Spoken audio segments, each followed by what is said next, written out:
സുഭാഷിതം. Daniel പ്രവചനം 2-ാം അധ്യായത്തിന്റെ 47-ാം വാക്യം. രാജാവ് ദാനിയേലിനോട്, നീ ഈ രഹസ്യം വെളിപ്പെടുത്തുവാൻ പ്രാപ്തനായതുകൊണ്ട് നിങ്ങളുടെ ദൈവം ദൈവാദി ദൈവവും രാജാദി കർത്താവും രഹസ്യങ്ങളെ വെളിപ്പെടുത്തുന്നവനുമാകുന്നു സത്യം എന്ന് കൽപ്പിച്ചു. The king answered Daniel and said, Truly your God is the God of gods and the Lord of kings and a revealer of secrets, since you could reveal this secret. Daniel പ്രവചനം 2-ാം അധ്യായത്തിൽ Nebuchadnezzar കണ്ട സ്വപ്നവും അതിന്റെ അർത്ഥവ്യാപ്തിയുമാണ് രേഖപ്പെടുത്തിയിരിക്കുന്നത്. രാജാവ് ഒരു സ്വപ്നം കണ്ടു. സ്വപ്നം ഓർക്കാഞ്ഞിട്ട് തന്റെ മനസ്സ് വ്യാകുലപ്പെട്ടിരിക്കുന്നു എന്നെഴുതിയിരിക്കുന്നു. താൻ കണ്ട സ്വപ്നവും അതിന്റെ അർത്ഥവും അറിയിക്കുന്നതിനു വേണ്ടി ബാബേലിലെ മന്ത്രവാദികളെയും ആഭിചാരകന്മാരെയും ക്ഷുദ്രക്കാരെയും ഒക്കെ വിളിച്ചുകൂട്ടി. സ്വപ്നവും അർത്ഥവും വെളിപ്പെടുത്തുവാൻ അവർക്ക് കഴിയാതെ വന്നപ്പോൾ ദാനിയേൽ ആ ഉത്തരവാദിത്തം ഏറ്റെടുക്കുന്നു. ദാനിയേലും തന്റെ കൂട്ടുകാരും രഹസ്യങ്ങൾ വെളിപ്പെടുത്തുന്ന ദൈവത്തോട് അപേക്ഷ കഴിച്ചു. അങ്ങനെ ആ രഹസ്യം ദാനിയേലിന് രാത്രി ദർശനത്തിൽ വെളിപ്പെട്ടു. രാജാവ് കണ്ട സ്വപ്നവും അതിന്റെ അർത്ഥവും ദാനിയേൽ വിവരിച്ചു കൊടുക്കുന്നു. 21-22 വാക്യങ്ങളിൽ പറയുന്നത്, അവൻ കാലങ്ങളെയും സമയങ്ങളെയും മാറ്റുന്നു. അവൻ രാജാക്കന്മാരെ നീക്കുകയും രാജാക്കന്മാരെ വാഴിക്കുകയും ചെയ്യുന്നു.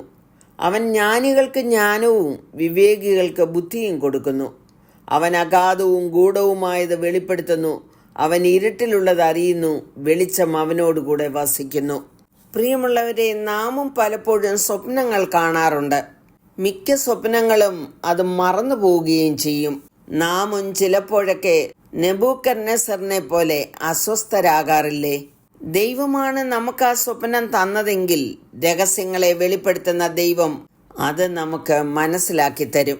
അന്തിമ ലോക സാമ്രാജ്യം ഉൾപ്പെടെയുള്ള ഭാവി ലോക സാമ്രാജ്യങ്ങളെക്കുറിച്ചുള്ള സ്വപ്നമായിരുന്നു രാജാവ് കണ്ടത്. ദൈവത്തിന്റെ സർവജ്ഞാനം അംഗീകരിക്കുന്ന ഒരു പ്രസ്താവനയാണ് നാം വായിച്ച വാക്യം.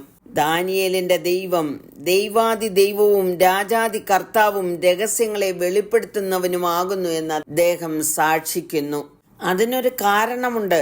ദാനിയേൽ രാജാവിന്റെ മുമ്പിൽ ദൈവത്തെ ഉയർത്തുവാൻ എപ്പോഴും ബന്ധപ്പെട്ടിരുന്നു. ബാബേലിലെ സകല ദൈവങ്ങളെക്കാളും വലിയവനാണ് എന്റെ ദൈവമെന്ന് വെളിപ്പെടുത്തുവാൻ ആരംഭത്തിൽ തന്നെ പ്രയത്നിച്ചു. ദാനിയേൽ ദൈവത്തെക്കുറിച്ചുള്ള ഒരു സാക്ഷ്യം 27-28 വാക്യങ്ങളിൽ എഴുതിയിരിക്കുന്നു. ദാനിയേൽ രാജസന്നിധിയിൽ ഉത്തരം ബോധിപ്പിച്ചത് രാജാവ് ചോദിച്ച ഗുപ്തകാര്യം വിദ്വാൻമാർക്കും ആഭിചാരകന്മാർക്കും മന്ത്രവാദികൾക്കും ശകുനവാദികൾക്കും രാജാവിനെ അറിയിപ്പാൻ കഴിയുന്നതല്ല. എങ്കിലും രഹസ്യങ്ങളെ വെളിപ്പെടുത്തുന്ന ഒരു ദൈവം സ്വർഗത്തിലുണ്ട്. അവൻ ഭാവി കാലത്ത് സംഭവിപ്പാനിരിക്കുന്നത് നെബൂഖദ്നേസർ രാജാവിനെ അറിയിച്ചിരിക്കുന്നു. ദാനിയേലിന്റെ സ്വപ്ന വ്യാഖ്യാനത്തിങ്കൽ രാജാവ് അതിനെ അമാനുഷിക അറിവായി അംഗീകരിച്ചു. കർത്താവിന്റെ ജ്ഞാനവും പരമാധികാരവും അദ്ദേഹം സമ്മതിച്ചു. ഒരു ബാബിലോണിയൻ എന്ന നിലയിൽ നെബൂഖദ്നേസർ ദൈവങ്ങളുടെ ബഹുത്വത്തിൽ വിശ്വസിച്ചിരുന്നവനാണ്. എന്നാൽ ദാനിയേലിന്റെ ദൈവം അവരുടെ സകല ദൈവങ്ങളെക്കാൾ ഉന്നതനാണെന്ന് വെളിപ്പെടുത്തി. പ്രിയമുള്ളവരെ, നമ്മെ പാപത്തിൽ നിന്ന് വീണ്ടെടുത്ത, നമ്മെ സ്നേഹിക്കുന്ന നമ്മുടെ ദൈവത്തെ മറ്റുള്ളവരുടെ മുമ്പിൽ ഉയർത്തി കാണിക്കുവാൻ നാം പലപ്പോഴും പരാജയപ്പെട്ടു പോകുന്നില്ലേ?